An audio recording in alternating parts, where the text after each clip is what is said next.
Bom dia, boa tarde, boa noite para quem está nos ouvindo aqui. Estamos hoje com mais um episódio do Repensar as Infâncias. Aqui é a Daniele Gross, idealizadora da Brincaê. E sejam bem-vindos para que a gente possa refletir, pensar, falar sobre as infâncias, que é o que tem nos movimentado. Pensar, chamar gente para conversar, porque a infância e o seu brincar, eles são aquilo que pulsa, que faz a nossa existência ter sentido. Então, bem-vindos e bem-vindas. Eu já aproveito para fazer um convite para vocês, para quem ainda não nos acompanha nas redes sociais, lá no Instagram, @somosbrincaê. Não deixe de nos acompanhar, entender nossos movimentos, né? O que a gente tem falado, pensado sobre as infâncias. Então, nos acompanhe, será um prazer estar mais próximo de cada um de vocês. Hoje, gente, nós temos aqui um programa especial demais. Olha, vou arriscar dizer que, para mim, vai ser o programa do coração. A gente está se aproximando de uma data muito importante. Muito, muito, muito importante. Quero que vocês guardem aí essa data com vocês. Dia 28 de maio é o dia que a gente comemora o Dia Mundial do Brincar. E tem acontecido há alguns anos um movimento muito bonito no mundo todo e aqui no Brasil também, que é idealizado, conduzido pela Aliança pela Infância. Um projeto, um movimento que se nomeia Semana Mundial do Brincar. E essa semana, esse ano, começa amanhã. Então, amanhã nós damos início à Semana Mundial do Brincar. Veja que, né? Que coisa maravilhosa a gente poder estar falando disso, né? E colocando tanta gente para pensar e se atentar que existe essa data comemorativa, celebrativa pelas nossas infâncias e pela sua principal linguagem, que é o brincar. Então, esse é um programa comemorativo da Semana Mundial do Brincar. E vai ser um prazer enorme ter vocês aqui com a gente até o final do programa, porque nós temos uma convidada especial que vai nos ajudar a pensar sobre a temática da Semana Mundial do Brincar desse ano. E a temática é proteger o encantamento das infâncias. Essa é a temática que a Aliança pela Infância, né, nos propôs a movimentos de diferentes lugares, de diferentes espaços, de diferentes organizações, para que a gente possa, de fato, movimentar muita gente para pensar e proteger o encantamento das infâncias. A Brincaê tem uma programação especial para essa Semana Mundial do Brincar. Nossa programação está lá no nosso Instagram, de Joinville a Curitiba. Nós vamos estar aí na Semana Mundial do Brincar. E para abrir tudo isso, com o pé no chão, coração aberto e pensamento livre, temos a alegria de receber Marina Marini. Ela é doutora em educação, artista visual, escritora, arquiteta e fundadora da Associação Ixepitanga, um movimento que defende que brincar é meio e não fim. Uma adulta brincante, que vem há anos tensionando com delicadeza e firmeza as estruturas que nos afastam da potência do brincar. Marina, seja bem-vinda, agradeço demais a tua presença aqui, é uma grande honra a gente poder conversar sobre esse tema que é tão caro a nós, né, que nos uniu, que nos permitiu estarmos juntas aqui. Verdade. Então, é uma alegria te receber aqui. Obrigada. É um convite super especial, né? A gente estava conversando antes. Quando a gente vai para algum lugar falar com pessoas, numa palestra ou numa sala de aula e vê que isso reverbera de alguma forma, né? Toca de alguma forma, já é muito legal. Então, quando a gente tem um espaço que tem uma amplitude muito maior, é ainda mais emocionante, né? Porque tudo começou com uma brincadeira. Então, né, é bom demais saber que essa brincadeira chegou nesse lugar. Obrigada pelo convite. A gente começa a nossa conversa aqui com os nossos convidados com uma pergunta, né, de abertura. Então, não é aquela pergunta tradicional, é uma pergunta mais brincante, né? Não é, conte quem é você, fale mais sobre você. E a minha pergunta para você é: que adulto é você na relação com as infâncias, para o pessoal começar a te conhecer um pouquinho mais?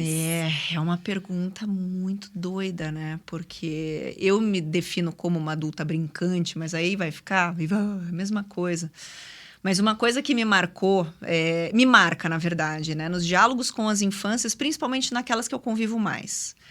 É que eu sempre sou a mãe divertida, a mãe que parece criança, e meu filho, no Dia das Mães lá, enfim, não teve evento, mas teve uma comemoração, e perguntaram qual é a característica da tua mãe, né? Que te encanta, que faz ela ser única.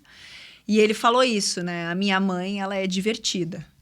Então, eu falei, meu Deus, que emoção, né? Tantas outras coisas que poderiam ser, e para ele isso gritou, né? Na hora de falar. Então, isso até me arrepia quando eu falo aqui, porque eu sei ser bruxa também, né? Mas o que marca ali é esse aspecto, né? Do brincante. Então, eu acho que eu sou essa adulta, assim, a brincante, mas a brincante divertida que entra junto, que se esbalda. Eu sou a adulta que aproveita o brincar da criança. Ah, que bonito. Que gostoso te conhecer, né? Por essa perspectiva, né? Porque temos tantos adultos que falam de infância, né? Que teorizam sobre as infâncias, mas conseguir, né, se conectar com essas infâncias dessa ordem prática, lúdica, não é um exercício que já tá posto fácil para todos nós, né? É um encontro, é um tensionamento, é uma convocação interna, né? Que nos coloca a trabalho. E gera muito problema entre adultos, né? Porque dependendo do grupo que a gente está trabalhando, porque é a criança que traz o brincar, né? A gente só coloca uma borda, alguma coisa assim. E às vezes vem temas bem cabeludos. E aí, o que a gente faz com isso? E às vezes os pais não estão preparados para entender aquele brincar, né? Que traz a referência da criança. Então, não é fácil. Parece uma brincadeira, assim, né? Parece uma coisa, ai, nossa, ela é divertida e tal, ela, né, é brincante. Mas o brincar, quando ele tá trazendo uma mensagem, a gente fica tenso. Sim. O que fazer com isso? Porque, afinal, eu não sou outra criança. Por mais que eu seja bem parecida, como mesmo as crianças dizem, nossa, você nem parece uma mãe, né? Mas é porque eu entro na perspectiva do adulto. Sim. Eu só não tenho aquela coisa de dizer, não, isso não pode, isso aqui, né? Então, é um desafio. Eu dei um nome aqui para nossa conversa, para divulgar, e pensei em a gente falar sobre o brincar como uma revolução. Gosto muito da Lídia Ortélio, né? Uma estudiosa das infâncias, uma brincante, uma pessoa incrível, né? E ela fala usa esse termo, né? Sobre a revolução da criança, a revolução do brincar, sendo que eu enxergo, né, essa possibilidade, muito inspirado, claro, né, no que a Lídia fala e muitas outras pessoas, né, têm falado, pensado, nessa necessidade de uma mudança de paradigma urgente, que propõe novos tempos, novos espaços, novas relações a partir dessa outra origem, né, essa origem natural do ser humano, que é o brincar. E aí eu queria que você nos contasse como que você enxerga essa urgência, como que o brincar, ele pode ser visto como um ato político, né? Como essa urgência, como esse lugar mesmo de ser e de existir e que a gente precisa batalhar por isso, né? Por nós próprios enquanto humanidade, mas acima de tudo pelas crianças. Bom, eu sempre gostei muito de história, né? Sempre fui muito curiosa e muito de arte, enfim. E tem uma referência que é muito legal pensando, né, nesse lugar do brincar e da importância dessa coisa política, dessa coisa do posicionamento, que é A Vida é Bela, né? O filme lá. Né? A minha cola aqui, porque eu sou regente terrível, eu estava falando para ela, né? É a história desse pai que está com seu filho, né, na Itália, judeu, e que vai para um campo de concentração. E ele cria um jogo para que esse filho não sofra tanto, né? Ele não tem como escapar daquilo ali, mas pelo menos esse imaginário ele preserva. Né? Não é você alienar a criança da realidade, mas você dá uma base brincante para que ela suporte isso que ela está vivendo, né? E há pouco tempo atrás que eu consegui fazer essa relação, né? Dessa importância do brincar, não é... Porque tem gente que coloca esse brincar como algo, assim, supérfluo, que não precisa, que é bobinho. Mas isso dá uma sustentação para aquela criança que está naquele momento de se desenvolvendo numa situação de risco, que pode ser essa do filme, enfim, que é algo real que aconteceu, não o filme em si, né? Mas o contexto. E um adulto brincante é isso, ele percebe né, essa coisa do meio. É um meio de eu poder permitir que meu filho, pelo menos, viva com menos sofrimento ou... Eu também, né, como adulto, porque às vezes a gente também tem que fazer essa brincadeira para conseguir sobreviver nesse mundo maluco. Esse aspecto eu acho que é revolucionário. É a gente usar a imaginação, a criatividade, o brincar como um meio humano de existência. Porque a vida, eu brinco, né? Todo mundo me conhece e fala, a vida não é de algodão. Uhum. Só que tem coisas que a criança não dá conta. Então, como é que eu faço? E aí, eu lembrei da história quando veio a pandemia. O Tito, né, meu filho, que hoje vai fazer, tá quase com 8 anos, ele fala, eu não tenho 8 anos ainda. Tem um mês para ele fazer 8 anos, ele fica bravo. Se eu falar isso em público, ele... mãe! Com 2 anos e meio veio a pandemia, aquele primeiro mês, e eu lembro da cena dele e o cachorro, né, ele só de fralda, na porta, batendo na porta, querendo sair. E a gente sempre foi uma família de sair, né, de ir pro parque, sempre. Ele sempre foi do mato, enfim. E aí, o que eu falo para essa criança? Né? E aí, eu lembro que a gente estava numa reforma no prédio, estava tudo destruído, e me veio, assim... Hoje eu entendo a relação com a vida é bela, mas Tito, seguinte, tem um monstro lá fora que tá quebrando tudo, você viu lá embaixo como é que tá? Tá tudo quebrado, cara, então a gente vai ter que esperar ele ir embora. A gente vai ter que esperar e tal. Então ele olhava, nossa mãe, mas onde é que tá o monstro? Ele é invisível, e não sei o quê. Mas assim, no lúdico, não. Pelo amor de Deus, né? Trazendo esse aspecto da contação de história para algo que aconteceu, mas ele não tinha condições de entender aquilo com 2 anos e meio. Sim. E como é que eu convenço aquela criatura que sempre saía, que não podia sair, né? Então, tudo isso foi sendo criado uma narrativa. Quando a gente pôde sair, se pegar o monstro. Só que ficou uma coisa no ar. Então, a gente vai ter que pôr uma máscara.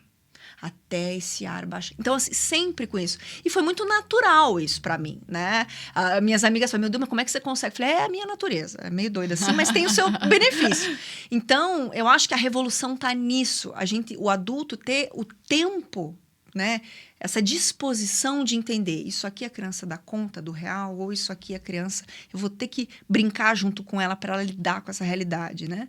Tantas crianças que eu vi que morriam de medo de ir para a escola porque não queriam morrer. Que lavavam a mão compulsivamente. Sim. Crianças que passaram por situações terríveis. Inclusive, é o contexto do começo do Ixé. Foi essa pandemia que eu vi. Falei, cara, nem todo mundo vai estar disposto a lidar com as crianças, né? Então...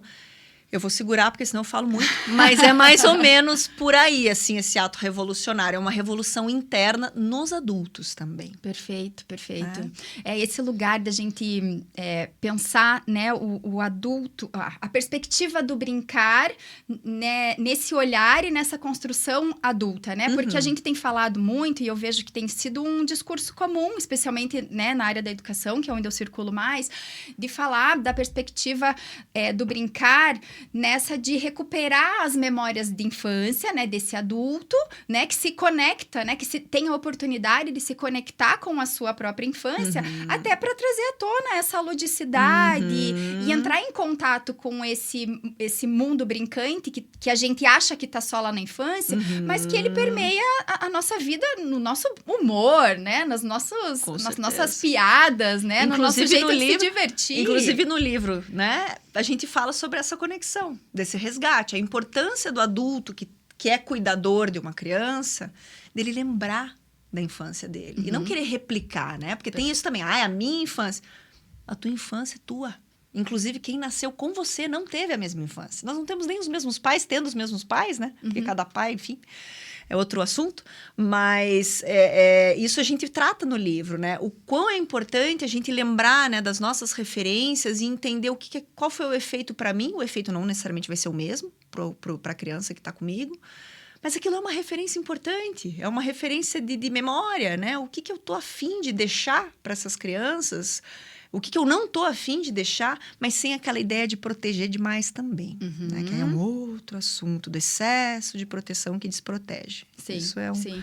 Já que você tocou no assunto do livro, eu vou aproveitar e mostrar aqui pro pessoal. ganhei de presente, gente. Então, a Marina trouxe aqui o livro Ixepitanga, Anhangá, 1, 2, 3 e já. Conheçam mais depois, também acompanhem nas redes sociais do Ixepitanga.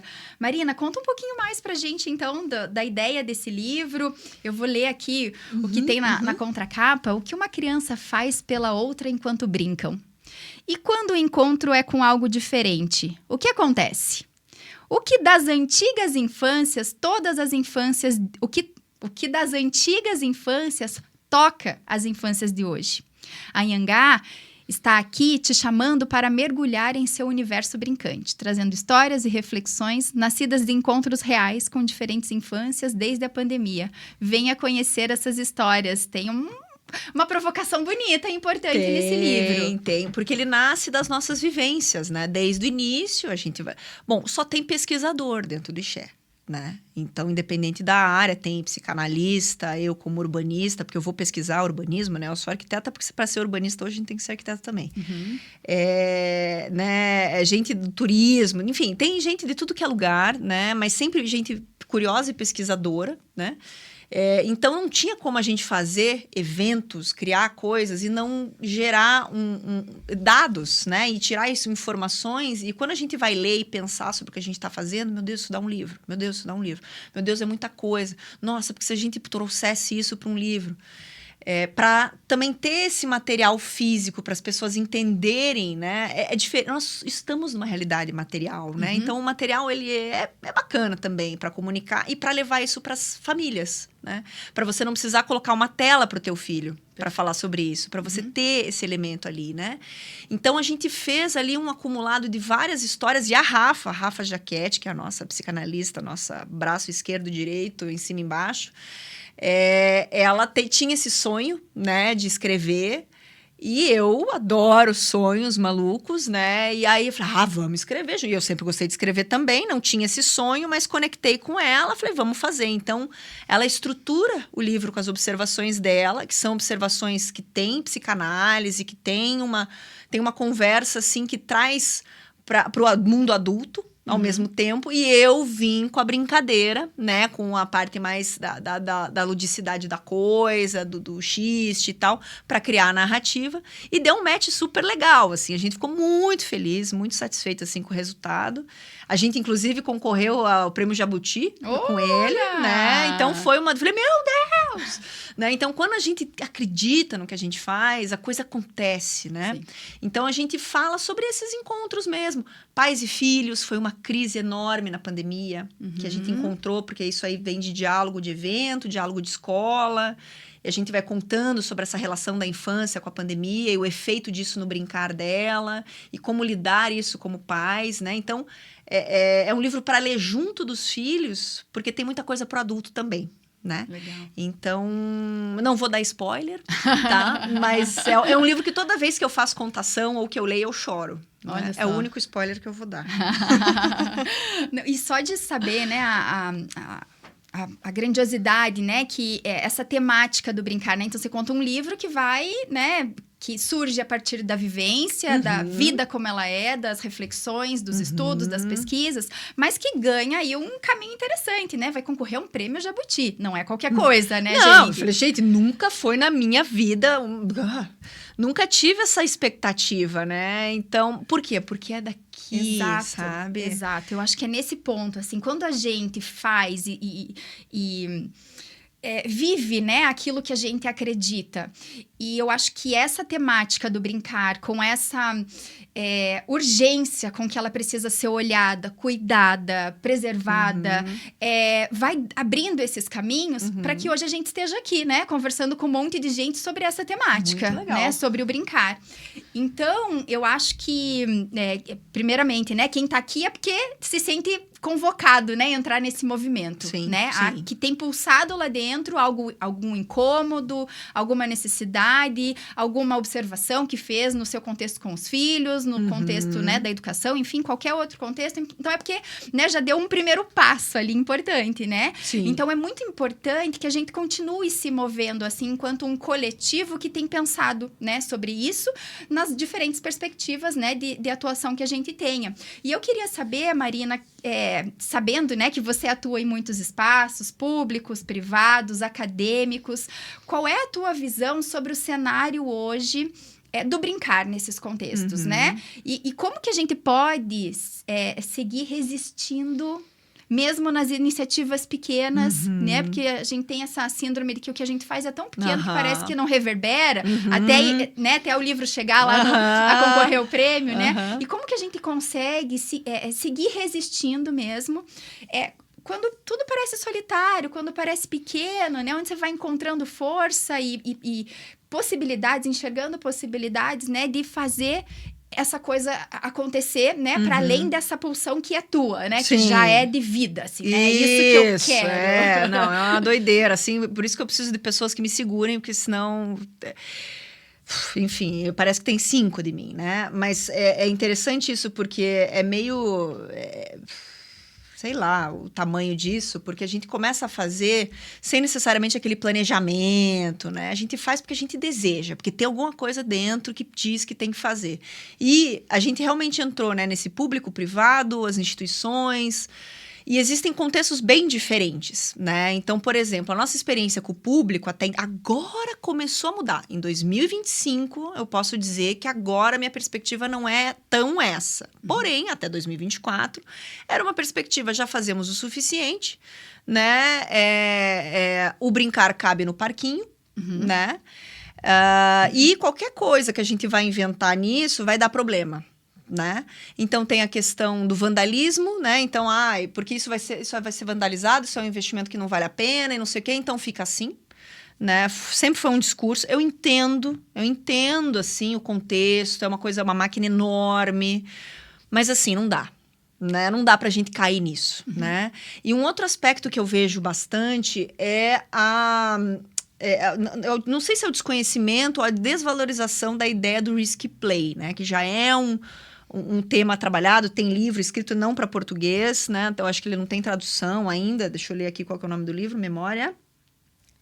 O desafio ético, né? Então, an ethical challenge, risky play and ethical challenge. Ele vai falar disso, assim, né? Que o risco ele é importante para o desenvolvimento da criança. Claro, eu não estou falando para a criança brincar na beira de um precipício ou no 20º andar, não é isso. Mas, assim, um espaço brincante, por isso que eu acredito que o brincar está em qualquer lugar, né? Não só nesse espaço criado para isso.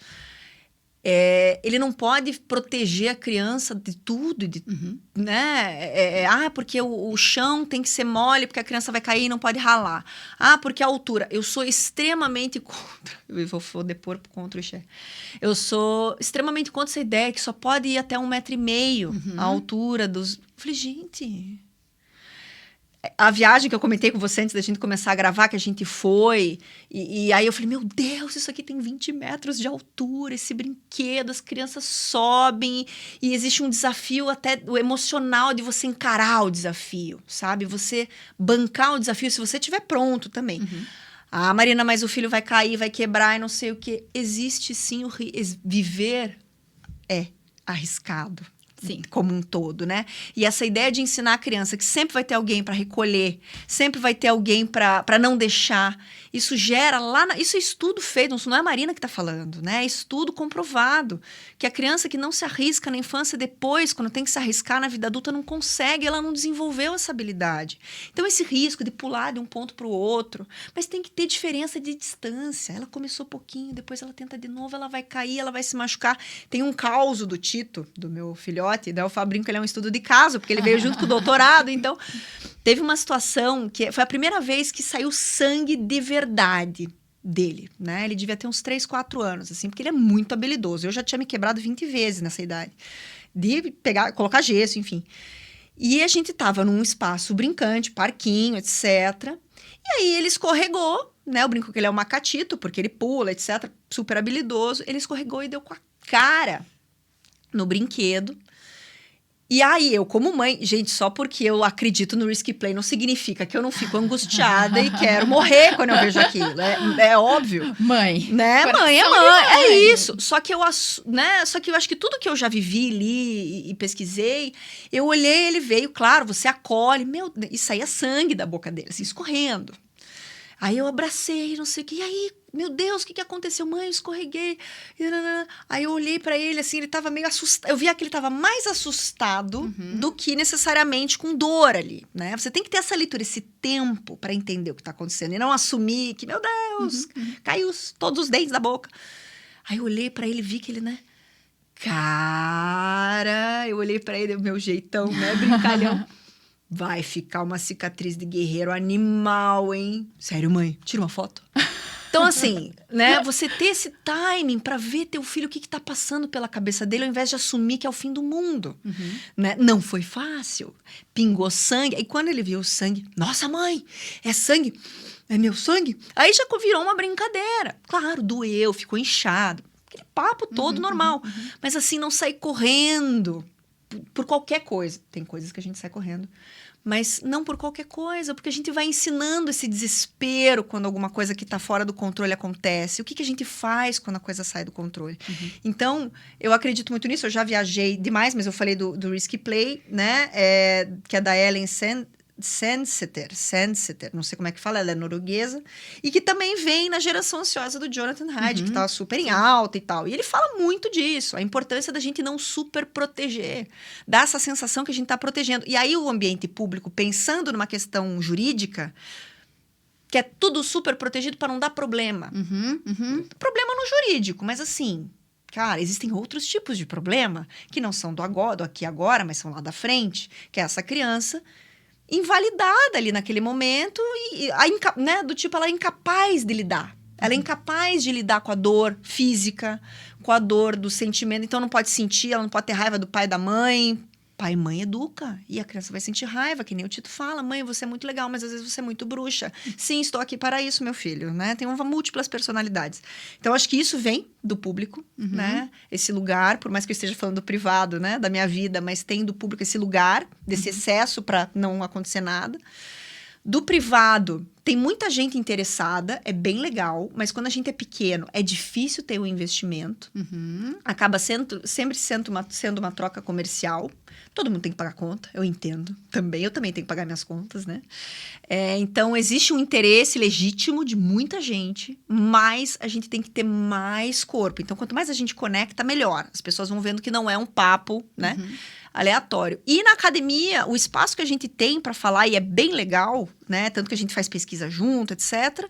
É na área urbana, que a gente vai falar dessa rua com a criança e tal.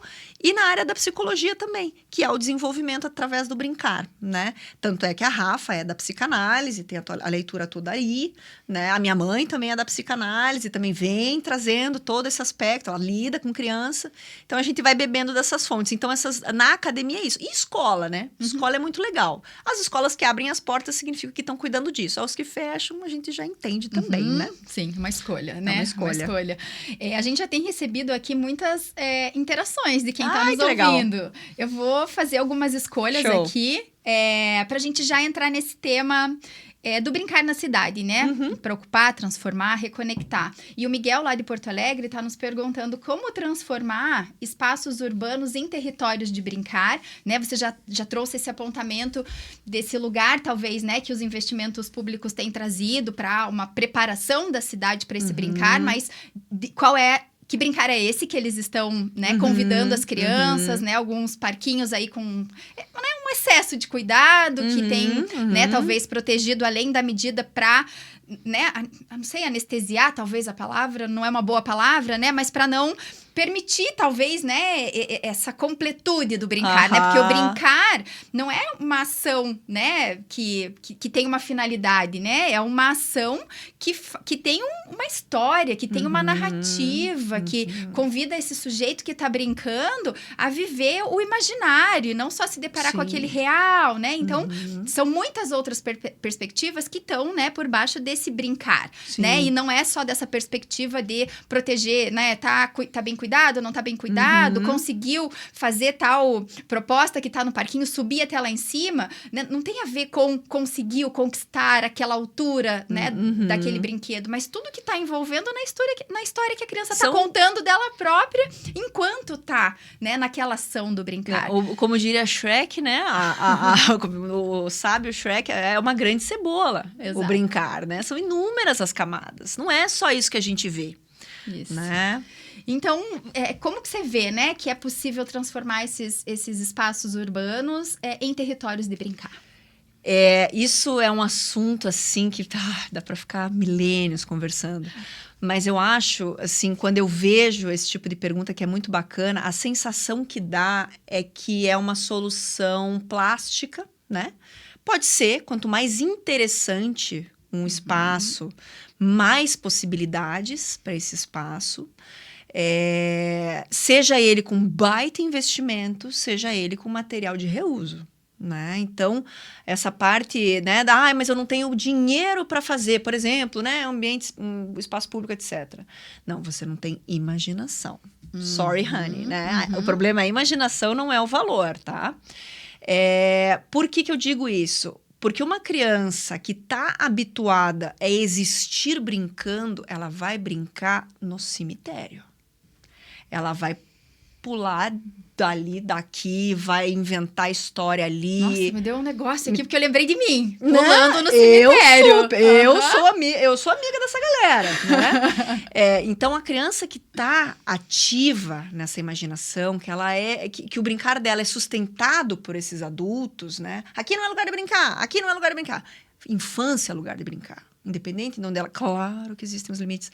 Mas essa perspectiva desse brincar, né? Depender de um espaço colorido, um espaço protegido, é muito legal. Eu acho incrível. Eu, como artista visual, eu amo coisas plásticas, coisas gigantes ou coisas diferentes e tal, né? Mas a criança brinca em qualquer lugar. O grande problema é o adulto que não dá espaço emocional ali, uma ambiência brincante para a criança.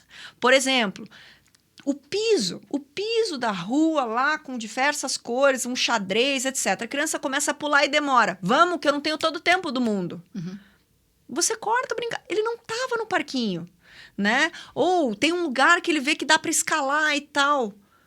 Pô, ele tá escalando. Nossa, cara, que massa isso que você tá fazendo. Né? Ou, putz, eu fazia isso na infância também, né?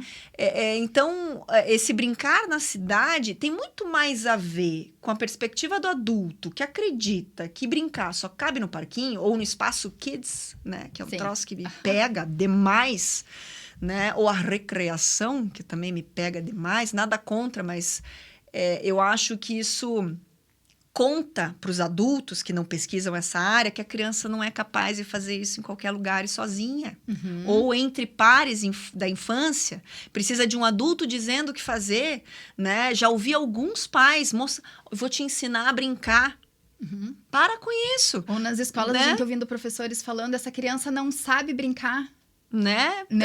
Essa criança não sabe brincar ainda, né? Então, isso tem me chamado a atenção, porque tem aparecido bastante, sabe? Aparece mesmo. Então, é a perspectiva do adulto. Talvez ele esteja esperando da criança um brincar parecido com o dele. Talvez ele esteja com medo de ser permissivo, porque a criança está brincando na rua. Gente, a rua é lugar de vida. Tem que ser. Né? Se ela não é lugar de vida, ela é lugar de quê? Que aí é um grande problema que a gente vive hoje nas cidades, esse esvaziamento, né? Então, o brincar nesse espaço que já existe é muito bom. Claro que um mobiliário urbano, que você senta, que você escorrega, que você brinca, é sensacional. A gente colocou lá a parceria do Estúdio Boitatá, né? Com a nossa capivara de 3 toneladas de concreto lá no zoológico. É isso, é uma capivarona, só que a capivara deles não tinha esse aspecto brincante. A gente foi lá, deixou ela maciça, pintou com uma tinta que desse conta de rabisco. A criança rabisca, faz toda aquela cor, ela escorrega, ela marca a roupa dela. É assim, é um lugar... que pode ser 1 milhão de coisas, né? Não é um brinquedo brincado. Eu não bato o olho e sei o que eu tenho que fazer. Eu vou ter que ativar minha curiosidade. E o espaço público tá cheio disso. Só que aí são as regras, né, da boa conduta, que eu não posso fazer nada além de, né, caminhar ali, né? Então, isso, realmente, a criança vai aprendendo que lugar de brincar é só aqui. Na brinquedoteca, etc. Enfim, sim, né? Sim. E às vezes é um exercício nosso enquanto esse adulto. E tô pensando eu como mãe, né? A Aurora tá com 6 anos hoje. E um exercício de você fazer algo diferente, né? Sei lá, vou no mercado com ela, né? Sempre de carro. Aí um dia você faz essa coisa diferente. Vamos a pé hoje? E aí esse ir a pé hoje vira uma coisa muito impactante, assim, para quem tá aberto, né, a desconstruir algo que, né, que virou um hábito ali. A gente adora ir juntas no mercado, a gente se diverte um monte e tal, mas, cara, né, a gente pode ir entendendo onde a gente tá, né? Que lugar é esse, como chega até esse mercado e tudo que tem no mercado. Aí, a primeira vez que a gente foi fazer isso, caiu uma baita chuva no meio do caminho. E ela conta essa história, sabe? Sempre assim, lembra, mamãe, aquela vez que a gente tava indo e caiu a chuva, daí a gente se escondeu embaixo de um ponto de ônibus e daí ela, né, quis trocar a roupa, porque a gente tava com uma mochilinha, e ela quis trocar a roupa no meio da chuva, daí molhou de novo. Então, a gente construiu uma história a partir dessa abertura de viver esse espaço público de uma forma diferente, né? Claro, tudo isso tem a ver com o tempo, né? Que essa cultura, essa sociedade nos consome o tempo, né? Em outras prioridades, né? Mas quando a gente, eu acho que vai por esse movimento de buscar mesmo essa conexão, né, com as infâncias e com as nossas crianças, a gente desconstrói essa noção de tempo também, né, e vai abrindo essas brechas, né, para que essa vivência possa acontecer. Então, meu convite aqui é para os adultos que estão nos escutando começarem a enxergar essas possíveis brechas, né, de que é legal a gente saber que inaugurou na nossa cidade um parquinho novo, né, e levar lá e bacana, né, mas como o Miguel aqui, né, nos colocou a pensar como transformar os espaços urbanos em territórios do brincar, talvez seja ocupar de maneira diferente, né? Seja habitar esse espaço público, estar ali de verdade, né? E não só encontrar, né, ir pelos caminhos mais fáceis e já naturalizados de que, né, é muito perigoso ir caminhando daqui até ali, né? Existem os perigos. Não, sempre existiram. Sempre existiram, né? Mas a gente poder se dispor a estar, a ocupar, a habitar de uma forma nova e diferente esses espaços, para eles se tornarem brincantes. Não é o outro que faz o espaço se tornar brincante. Nós, né, podemos construir essa brincância. Inclusive, quero fazer o link aqui disso, né? Experimentar o tédio no espaço público com a criança, né? Então, assim, vamos ter que esperar. Vamos ter que esperar 15 minutos. Para a criança, isso é uma eternidade hoje em dia, né? Sim.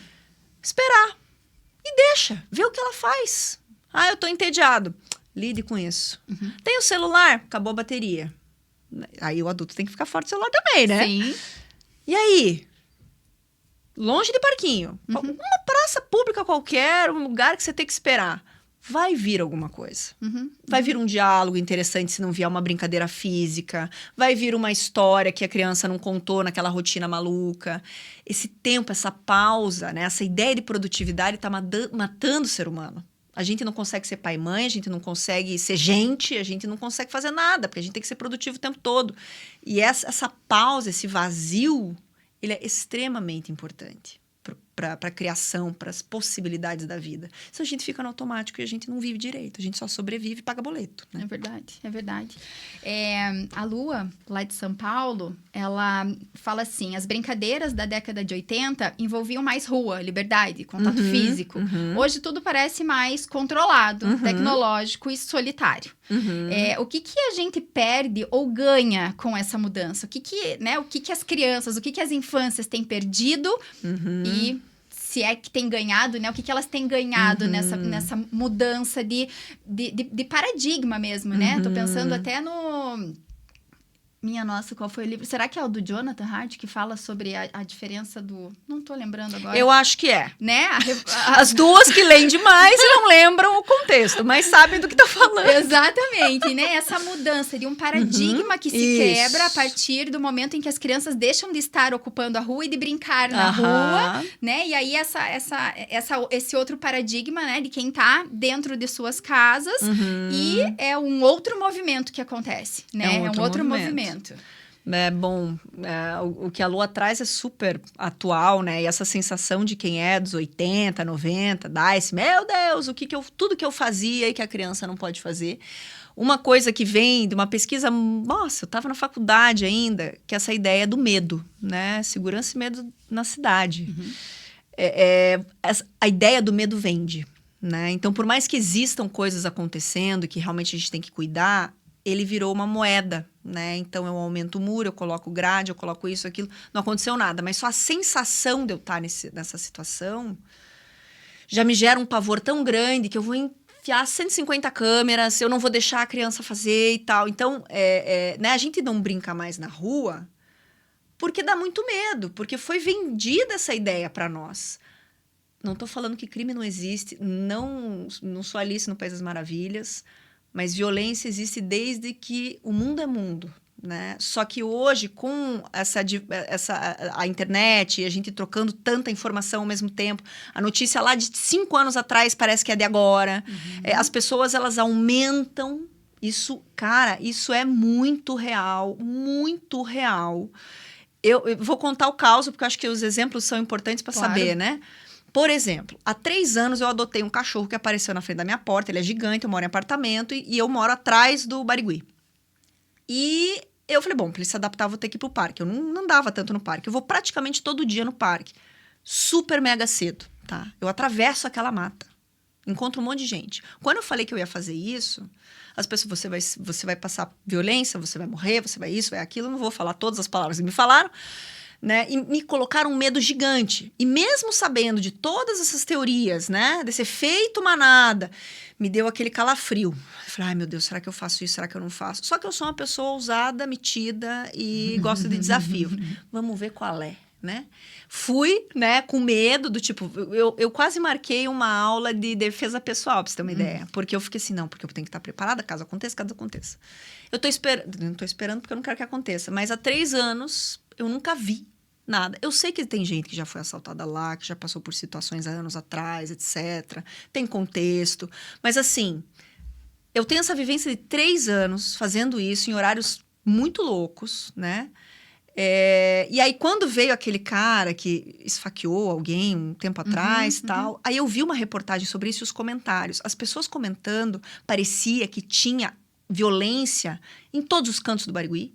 Todo dia, toda hora, pessoas estavam morrendo, pessoas estavam sendo enterradas, porque existe isso, existe aquilo, não sei o quê. Eu falei, gente, quem não conhece a realidade, cria uma realidade paralela como se aquilo ali fosse o fim do mundo, o apocalipse. E aí, óbvio que você não vai.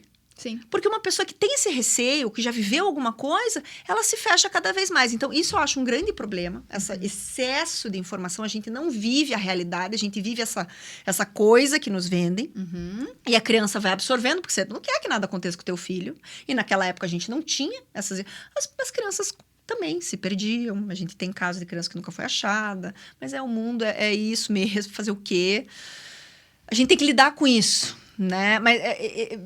O que eu vou falar? É super triste, mas eu também acho triste a gente viver preso numa gaiola por medo do que pode acontecer e não lidar com algo. E claro, você vai ensinar teu filho que não é para falar com estranho, você vai ensinar tudo que ensinaram pra gente, né?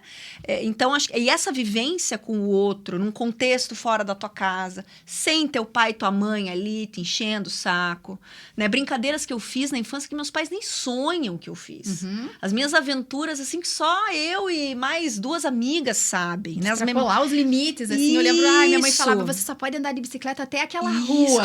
Vamos passar! Nossa, vamos passar de bicicleta. Né? Não significa que a gente saia que nem louco, não, sem olhar para um lado e para o outro, porque nos ensinaram a olhar para os lados na hora de atravessar a rua, né? Então, eu acho que... E essa convivência de você olhar no olho. Isso o Hyde traz muito no livro, né? É muito fácil você falar de uma pessoa numa rede social ou numa brincadeira online que tá lá jogando. Você é isso, você é aquilo. Quero ver olhar no olho. Lide com isso. Do outro te devolvendo. Né? Fisicamente, a gente sente. A tela protege demais, deixa a gente anestesiado, que não foi a palavra que você usou, que você não gosta muito, mas a anestesia tem... O brincar numa tela é muito anestesiado. Você não lida com o confronto, né? O confronto tá ali, eu desligo, acabou, bloqueei, acabei. Eu não tenho que lidar com a pessoa depois, no outro dia, né? E aí as pessoas vão ficando cada vez mais sensíveis, né? Chega na adolescência, eu não sei lidar, e é um período super difícil. Quem não foi ruim na adolescência não passou passou pela adolescência ou sofreu alguma coisa. Porque a gente vive um momento de transição, de ruptura muito grande. Então, esse brincar, que eu tenho que lidar com meu amigo pentelho que chutou a bola na minha canela, né? O Tito fala assim, eu estou bravíssimo, porque nem me pediu desculpa. Né? Eu falei, Tito, você tem... Mas você às vezes também não aceita, você não pede desculpa. Eu sempre... E aí tem toda aquela dinâmica social, que lá, quando ele tiver 40 anos... Vai fazer parte dele essa referência. Que referências que essas pessoas... Vou bloquear você. Vou te ignorar numa reunião. Sim. Né? Eu fiquei pensando, né, nesse movimento de quando a gente sai, né, das nossas casas, né, com esses medos que esse universo paralelo vai nos construindo. A gente vai perdendo a oportunidade também de nós próprios individualmente criarmos as nossas leituras da nossa própria realidade, né? Perfeito. Porque assim, o que acontece...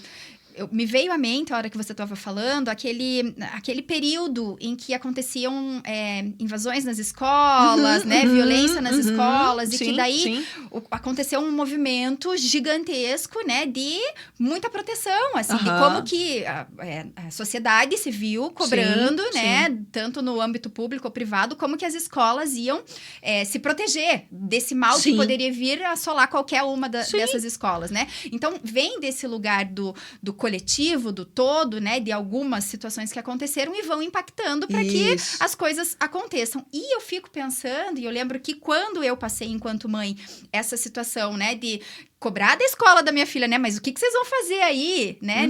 Já que isso tá acontecendo no Brasil todo. Eu lembro o quão certeira foi a resposta, né? Da pessoa que me deu, né? Da dona da escola, dizendo assim, veja, vamos fazer a leitura da nossa realidade aqui. A nossa escola está nesse bairro, a nossa escola está nesse contexto, a identificação dela enquanto escola é dessa maneira, o nosso entorno é assim, né? É um bairro com essa característica. Eu pensei, é isso, né? Poder a gente poder fazer a leitura da nossa própria vida, da nossa própria realidade, combinada com isso que a gente... Porque eu não tô falando que a gente precisa ignorar, né, o que tem acontecido ao nosso redor. A informação chega, né? A gente vive nesse coletivo, mas sem se perder a esse ponto de não considerar aquele que é o nosso contexto e a nossa realidade. E aí eu vou fazer o link com a pergunta da Nina, lá do Rio de Janeiro, porque ela pergunta uma coisa que eu acho que é crucial, porque ela fala assim, como reencantar o mundo quando se vive em meio à violência urbana e à falta de tempo, né, pensando nessa realidade dela, né? Eu tô pensando, a visão que eu tenho de uma pessoa que mora em Curitiba, né, no Paraná. Eu não vivo o Rio de Janeiro, passei poucas vezes para lá. Mas o cenário que se monta, né, e que a gente acaba recebendo é de que, puxa, é uma cidade mais violenta do que Curitiba. É essa leitura que eu tenho, né? E aí eu fico pensando quando a Nina pergunta, né? Como que a gente consegue reencantar o mundo com esses trânsitos lúdicos quando a gente tá vivendo essa violência urbana ali na pele, né? E essa falta de tempo. E aí me vem à cabeça também essa questão da falta de tempo quando eu estou em São Paulo, por exemplo. Eu me vejo vivendo um outro tempo. Eu tenho familiares que moram lá. E quando eu vivo o cotidiano de São Paulo, me dá também essa impressão de o tempo aqui é outro. Eu não sei como eu faria se eu vivesse em Curitiba hoje, com o trabalho que eu tenho, cuidando da minha filha, querendo oferecer para ela essas possibilidades, né, brincantes nos espaços públicos. Então, né, que brechas que a gente vai encontrando, né, para recuperar esse lugar, né, do encantamento, dessa ludicidade junto às nossas crianças nesses espaços públicos. Se é que vem algo aí à tua cabeça, Marina. É uma pergunta super complexa, né? Porque a gente não pode imprimir na criança uma referência que é nossa, né? É a mesma coisa que alguém que sei lá, tem uma experiência terrível no mar, já teu filho vai entrar em primeiro contato com o mar e você vai lá e coloca todo o medo do mundo nele, né? E não deixa que ele explore aquilo. Não tô falando para se jogar num ambiente violento, né? Mas o tempo, né? Então, assim, acho que esse aspecto, a gente não pode jogar a nossa experiência como se ela fosse única. Cada experiência, né? É a única possibilidade, né? Cada experiência é única. Não só a nossa que vai replicar para todo mundo. E outra coisa também que eu penso, né? Com essa ideia do tempo, Aí, quando a gente está imerso nessa sistemática, que é uma sistemática de produtividade capitalista, a gente precisa do dinheiro para viver, todo mundo gosta de dinheiro, etc. Mas quando a gente se vê colocado nesse lugar, né, do mais, realmente o tempo humano se perde. Essas pausas, esse tempo de explicar alguma coisa.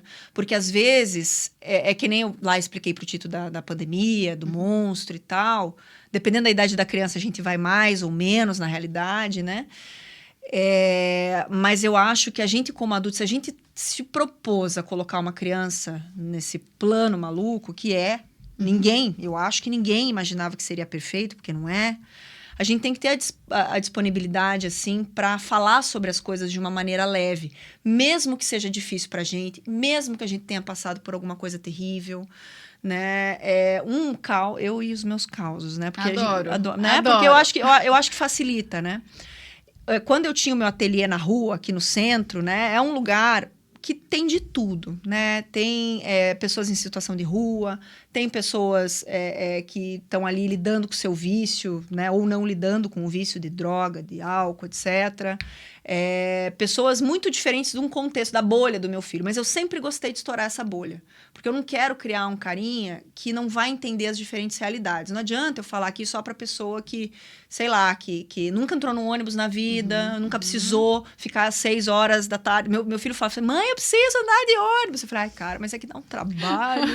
Né? Então, vamos andar a pé por enquanto. Um dia a gente vai no ônibus. Isso eu tô enrolando, confesso. Mas a gente tem muita vivência a pé no centro, por conta disso, desde muito pequeno. Então, ele é muito observador desde sempre também. E teve uma situação de um morador de rua, né? Não é morador de rua, é pessoa em situação de rua, que estava ali, eu estava com ele, e essa pessoa, né, esse homem chegou, ele estava muito sujo, com um cheiro muito forte. E aí ele chegou, assim, para falar com a gente, né? Eu vi que o Tito ficou um pouco assustado, e eu parei para ouvir. Eu falei, gente, eu não vou... Eu sou essa pessoa, eu não consigo. Se o ser humano chega com uma cara ali... Daí ele eu dei bom dia, né? Eu falei, bom dia. Ele, primeiro, obrigado por me dar bom dia, né? Esse primeiro impacto já foi assim pro cara, porque acho que não deve estar acostumado com isso, né? Daí ele falou assim, eu preciso de uma ajuda, né? Eu falei, que tipo de ajuda e tal, né?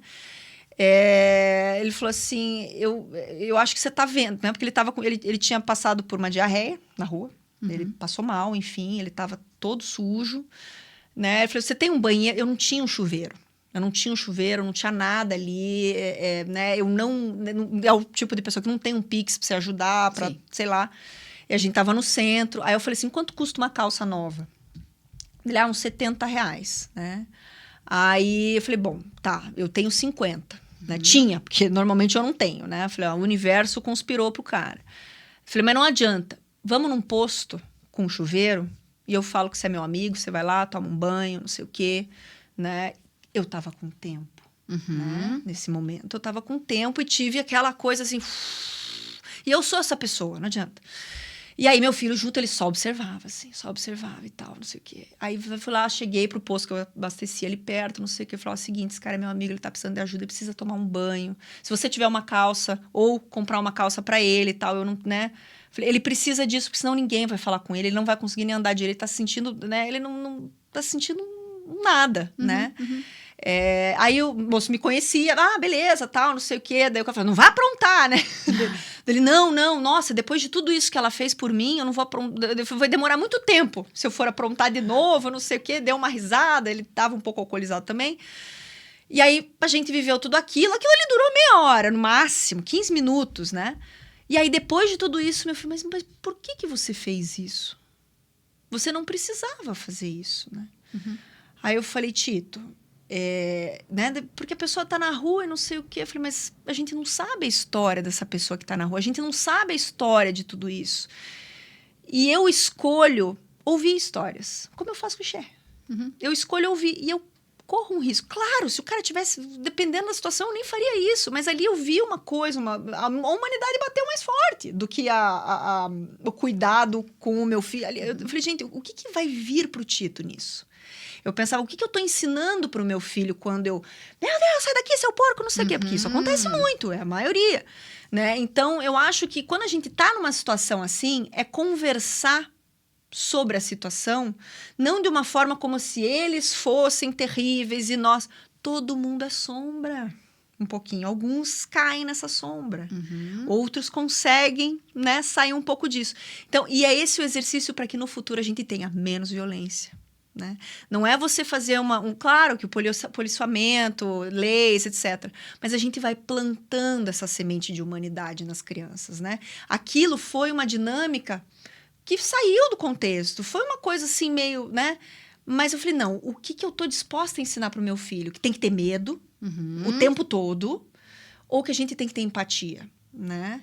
Então, eu acho que é esse... Quando a gente tá numa situação muito difícil, é conversar sobre, entender o que a criança quer saber daquilo, né? Então, assim, aquilo ali, né? Eu não vou, vamos lá, então tá tendo um tiroteio. Não. Falei, aquelas pessoas estão numa situação completamente fora da nossa realidade, mas a gente não tem noção do que acontece ali. Se a criança é muito nova, eu não vou dar detalhes. Se for um adolescente, a gente pode falar sobre isso. Né? Então, é a disponibilidade. Se eu ponho uma criança no mundo, cara, o radar tá ligado. Por isso que eu tive um só. Porque eu não tenho radar para tantos. Eu também. E eu fico pensando sobre esse nosso ímpeto mesmo, né? Enquanto mãe, às vezes, de tentar afastar esses, né, esses perigos, essas violências, né? Eu acho que tem... eu acho que tem toda uma cautela, né, necessária. Sim, claro. E entendendo também a idade, né, dos nossos filhos, a idade da criança, claro. né? Porque eu não vou dar esse choque, né, de realidade para uma criança tão pequena. Até porque a gente tá falando, né, da preservação, né, desse encantamento pelo caminho mais do velho, lúdico, claro. né? Então, eu acho que a gente tem que... equilíbrio, né? Uma palavra que a gente acaba usando para tudo, né? Mas esse equilíbrio de não... Assim, colocar uma coberta naquilo que tá fora da gente, né? A ponto de não oferecer, né, para os nossos filhos esse mundo em que ele está, né? Não é um faz de conta, a gente não tá numa bolha, né? A gente tá imerso num coletivo. Não é romantizar. E não é romantizar. Mas também não é transformar isso num circo de horror. Perfeito. Né? É você ter essa sensibilidade de entender que algumas situações é importante falar sobre. Fomos também no Natal, lá na Dona Cida. Quando meu filho, daquelas crianças carentes, que ganham os presentes que a gente recolhe, etc. A gente fez uma ação diferente, mas tinha o Papai Noel lá. E ele ficou assim, mas mãe, eu também ganhei um presente. Ele ficou assim, mas essas pessoas, elas não eram carentes? Elas não... Falei, sim, mas mesmo assim elas têm o que oferecer para os outros. Olha que bacana que não é sobre dinheiro, é sobre disponibilidade. Então, eu sempre procuro levar ele também, mais uma vez, sair da bolha. Né? Sim. Então, a gente vai criando a ideia de que só porque a pessoa não tem recurso, ela não ouve o outro, ela não ajuda. Elas se ajudam demais. Tem contextos e contextos, claro. Mas o ser humano, ele é muito mais do que essas caixinhas sociais, econômicas, etc. Acho que o resgate da humanidade tem que ser de maneira total, assim. Com certeza. A gente tá tendo muita interação. Ai, que medo! Eu vou escolher aqui a última pergunta né, que o público tem nos feito aqui.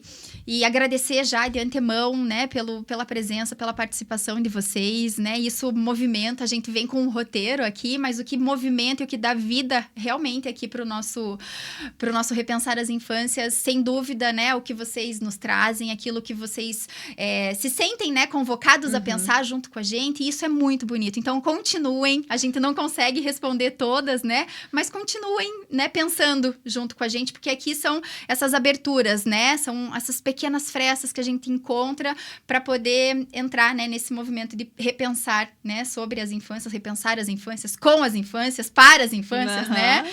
E eu vou escolher aqui a pergunta do Edu, de Florianópolis, que ele faz assim, ele faz o seguinte questionamento. Existe uma diferença entre brincar com propósito e brincar por brincar, na tua visão, Marina?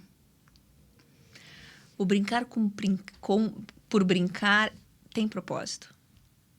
Perfeito. Né? Não existe... o brincar, ele é essencial do ser humano. Ele é uma descoberta, assim, né? Não consigo diferenciar. Porque se ele... né, o propósito, talvez, ele tenha falado assim, com objetivo, talvez. Né? O propósito do brincar é a existência, né? É você se transformar em algo novo, desde criança até adulto, né? Eu fui mudar minha vida profissionalmente por conta do meu brincar, né? Fui ouvir o meu brincar por conta disso, né? Precisei ouvir. Talvez, não sei, estou interpretando, né? Porque ele faz esse distanciamento. Talvez essa ideia do brincar como um objetivo. Eu estou brincando, sei lá. O que pode ser um brincar com um objetivo? Um brincar porque eu vou jogar a bola e alguém vai ganhar, alguém vai perder, etc. Pode ter um objetivo, né? Mas não é o objetivo, é a dinâmica, né? É o entre. Por que eu tô brincando? Como é que eu tô brincando? Eu tô respeitando regra, não tô respeitando regra? Parênteses, não respeitar regra no brincar pode, né? Não pode. Não, se a regra tá aí para ser discutida, né? No brincar ali, entre outras. Mas, enfim, então eu acho que o propósito do brincar é esse processo brincante, essa transformação, né? O brincar sem propósito, por exemplo, é um brincar de tela, na minha visão. Né? Porque é um brincar que a interação ela é muito fria, a interação é mínima, tem essa proteção, então eu não encaro a realidade, eu tenho uma repetição, um estímulo gigantesco. E o que eu aprendo com isso? A ficar viciado, no máximo. Sim. Né? O que eu desenvolvo com isso? Não necessariamente é um objetivo, mas eu acho que o ônus desse brincar, que talvez nem vai ocupar o tempo para mim, né? Depende muito do que isso reverbera na criança. Se isso reverbera outras coisas, beleza, né? Mas se não reverbera, acho que não é brincar, é ocupar o tempo. Perfeito. Né? Perfeito. Eu estava escutando uma entrevista ontem à noite da Julieta Jerusalinski, uma psicanalista que eu gosto muito, assim, de ouvir. Ela estava falando sobre que criança é essa, né? Nesse universo tecnológico, digital, e ela fala, né, sobre as intoxicações, né, digitais, uma coisa importante, né, de a gente pensar. E ela usou a palavra que, para mim, foi algo bastante novo, né? Ela falou que nesse movimento das crianças estarem brincando, elas se entretêm. E hoje a gente usa, talvez, a palavra entretenimento pensando de uma outra lógica, né? Entretenimento como se tivesse que ocupar com qualquer coisa o espaço, né, da criança. Então, ela que fica entretida ali enquanto eu vou fazendo as minhas coisas, né? Então, eu tinha essa visão, né? Até escutar ontem isso, né? Do entretenimento como uma coisa assim, brincar por entretenimento sei lá, não dá muita importância para essa ação importante do brincar. E aí ela ressalta isso, né? Que entreter é uma palavra muito potente, né? Porque é o entreter, né? O que tem nesse nessas ações que ela própria, né? Quando esse brincar é esse brincar que vem de dentro, né? Da autoria, né? Da criança, né? Não o brincar dirigido a todo tempo, o brincar que é proposto a todo tempo, né? Mas que permite mesmo essa criança viver e existir da forma como ela existe. Então, se entreter é entender que entre, né, esse quem eu sou agora e essa quem eu vou ser daqui a pouco, existe um processo, né? Existe um amadurecimento, né? E não tô pensando no amadurecimento no sentido de evolução, assim, né? Mas uma mudança. Existe uma transformação, né? E esse entreter, então, é de uma potência gigante, né? E que às vezes a gente vai para esse lugar de menosprezar, né? Esse brincar que, é só para ocupar mesmo, né? Esquecendo que é a existência, né? É a vida da criança, esse entreter, né? A palavra... Sujaram a palavra, né? Tem várias palavras sujas por aí, essa é uma delas. É isso mesmo. Pessoal, mais uma vez quero agradecer vocês que estão aqui nos ouvindo. E até se você chegou até aqui com a gente, tá curtindo o episódio, você pode mandar uma mensagem pra gente lá no WhatsApp da Brincaê, 41 3798 5630, dizendo que nos ouviu ao vivo. E aí ganhar ainda um cupom de desconto. Olha só como o pessoal tá bonzinho aqui. Tem cupom de desconto especial pra gente celebrar essa conexão com o Brincar. Então, se está nos ouvindo, né, conta pra gente que você tá curtindo, tá gostando. 41 3798 5630. E aí, a equipe lá da Brincaê vai disponibilizar um cupom de desconto aí com os produtos que vocês desejarem. celebrar, né, essa conexão lúdica. Marina, a gente tá aqui pro nosso momento final. Eu sei que você tem horário aí, atividade daqui a pouco com as crianças. O Ixapitanga tá junto, né, com as crianças nesse contexto de espaço de criação, né, com as crianças. E eu quero te dar, então, esse momento final para você... deixar aí, né, uma mensagem de desejo para essa Semana Mundial do Brincar, né? Se você pudesse deixar aí, né, um desejo para esse período, né, que a gente está celebrando, mas não só para hoje, para todos os dias, qual seria?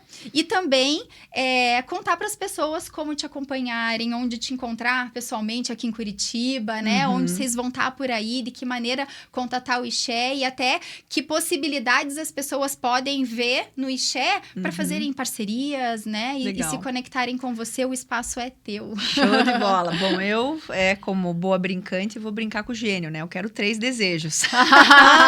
Né? Então, o desejo, assim, para essa semana, né? É pensar nesses espaços como espaços vivos, né? Esses espaços vivos, eles permitem o brincar, seja dentro de casa, seja fora de casa, na rua, né? Você entender que aquilo é vivo, que não tem uma função em si, que a criança pode bagunçar a casa e criar coisas dentro da casa, né? Não quero que a casa seja... Eu, como arquiteta, né?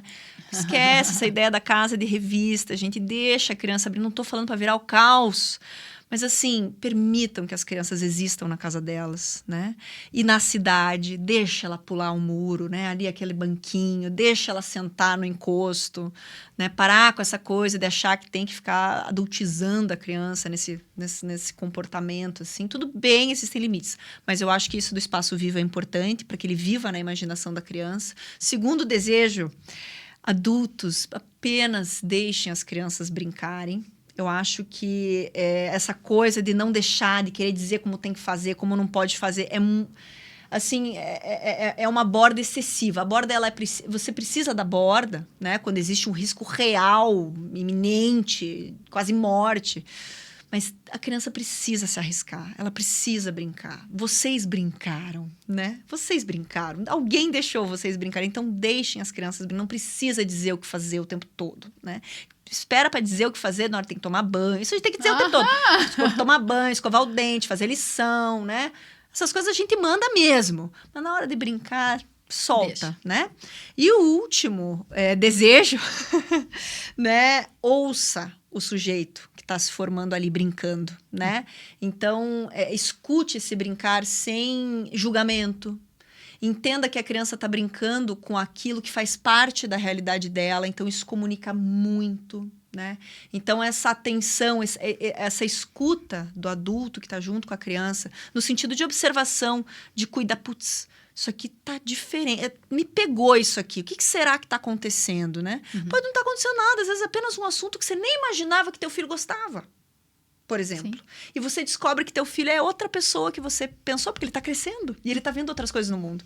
Então é isso. Espaços vivos, deixem as crianças brincarem e ouça o sujeito em formação. Uau! Esses são os 3 desejos para o gênio da Semana Brincante. E para seguir a gente tem um Insta, o @Ixapitanga. Ixis né? Não é Aix, né? Tem de tudo. É uma palavra em tupi antigo que significa eu, criança, né? Ixi é eu, pitanga, criança. A gente fala muito dessa coisa indígena porque são as nossas raízes, né? E como diz o meu filho, mãe, eu sei por que você colocou a palavra indígena e não o português, né? Porque eu falo de raiz, da nossa essência, Brasil e tal. Porque o português é de Portugal, né? Eu falei, faz sentido, meu filho. Mas fala muito desse natural, da essência, da estrutura, né? Então, a gente tá no Insta, dá para mandar mensagem lá, enfim. A gente vai estar também no Brincar no Mon, né? Vocês estão junto lá também, voluntários, né? Do Ixé. Isso mesmo. E a gente vai estar lá com uma oficina bem bacana, não quero dar spoiler, mas vai falar de sonho, vai falar de cidade, vai falar de sonho, né? Então, estaremos lá no domingo e entre em contato conosco. A gente adora um desafio brincante. E é isso. Obrigada por ouvirem a verborreica brincante aqui, eu não paro de falar. Se deixar, eu só não fico mais emendo porque eu tenho compromisso com a criançada, eles vão brigar comigo depois. Mas só por causa disso. Muita gente elogiando aqui, entendendo o quão é necessário se aprofundar, né, para pensar sobre isso e ter propriedade para falar sobre isso. Então, muitos retornos sobre isso, elogiando a tua presença, a tua fala aqui, né, e concluindo que brincar realmente é coisa séria, né, e que precisa mesmo a gente... descascar essa cebola, né? Tem que descascar essa cebola, né? Para entender todas essas diferentes camadas que existem, né? Na potência dessa ação humana, né? Então, agradeço demais, Marina, por você ter aceito esse convite, por a gente ter feito essa conversa aqui que poderia durar mais muito tempo. Uma semana. Mas que brincar, seja a semana inteira do brincar. Vamos fazer. Eu acho que tinha que valer, ó. Fica a dica. Fica a dica.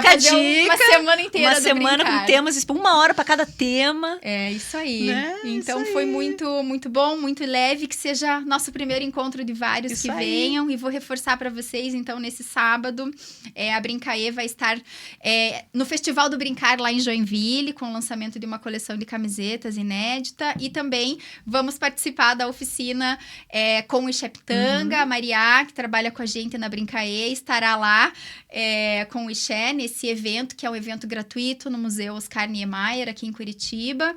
E por lá vocês vão encontrar outras iniciativas incríveis também. Então, são eventos de celebração desse Dia Mundial do Brincar, dessa Semana Mundial do Brincar. As cidades de vocês devem estar com programações também. A gente fez contato com tanta cidade, né, nesse período.